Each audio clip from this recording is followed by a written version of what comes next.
Madame Strebit. Donc, vous êtes directrice générale de la Fondation Nasser. Est-ce que vous pouvez nous parler des activités de la Fondation? Tout à fait. Donc, MASER, donc c'est Moroccan Foundation for Advanced Science, Innovation and Research. C'est une fondation à but non lucratif qui a été créée en 2007, donc plus de 10 ans déjà, et dont la mission principale est de faire la promotion de la recherche et développement, mais cette fois-ci orientée industrie, orientée marché. Et donc, aujourd'hui, au bout de ces 10 années d'existence, MASER compte à son actif plus de 160 brevets déposés au niveau national, avec une trentaine PCT, donc des couvertures internationales. Nous avons également plus de 600 publications scientifiques dans des revues scientifiques à haut impact factor, sans oublier les liens avec l'industrie. Donc nous avons environ plus d'une centaine de contrats avec des partenaires industriels. Et l'idée, donc, c'est de venir développer une solution innovante qui va venir répondre à un besoin particulier exprimé par le partenaire industriel. Voilà, c'est vraiment la finalité de MASER. Justement, vous avez pris part ici au deuxième panel qui était vers la construction d'un écosystème de l'innovation, de la recherche et développement. Quelles sont les clés selon vous pour développer un tel écosystème ici au Maroc?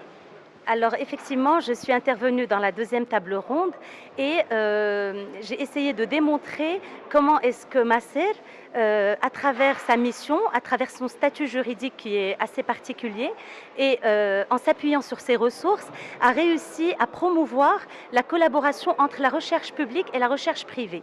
Donc je m'explique. Donc effectivement, MASER compte 140 personnes aujourd'hui. Donc nous avons des chercheurs de haut niveau, nous avons des techniciens, des ingénieurs, des professeurs enseignants qui ont donc un pied à l'université, un pied à MASER et plus des doctorants. Donc tous les ans, nous accueillons environ une quarantaine de doctorants à MASER qui arrivent à faire justement ce lien entre le monde académique et le monde industriel. Et donc, comme je le disais tout à l'heure, tout le challenge de notre institution, ça a été d'inculquer un état d'esprit assez particulier chez nos collaborateurs. Donc, il y a des compétences techniques solides, mais doublées à un esprit créatif et innovant, et toujours avec cette finalité orientée industrie. Et ça, c'est très, très important. D'ailleurs, preuve en est, plusieurs de nos chercheurs et ingénieurs sont débauchés, sont recrutés par les industriels, et ça on le vit tous les ans. Il y a également le capital technique et donc la plateforme technologique de MASER qui s'étend sur 1500 mètres carrés et qui regroupe 3 plateformes équipées avec des équipements de laboratoire de haut niveau. Et cette plateforme technologique, aujourd'hui, elle est à la fois ouverte aux partenaires industriels, mais également aux partenaires académiques. Et ça, c'est un point très important. Autre atout majeur de MASER, c'est son statut juridique. MASER, aujourd'hui, est une fondation à but non lucratif, mais ce n'est pas un établissement public. Ça veut dire qu'il y a une souplesse dans la gestion.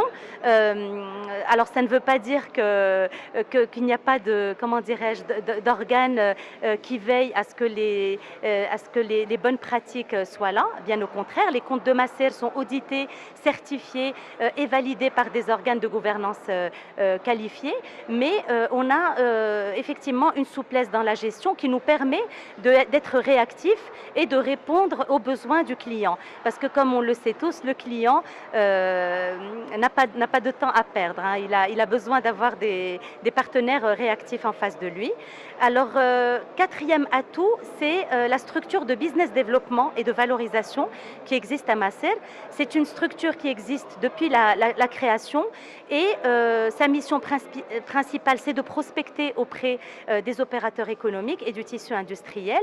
Sa mission également est de créer ce bridge entre les chercheurs et les industriels, d'assurer une veille technique et scientifique, et puis de gérer toute la partie IP, propriété intellectuelle et valorisation.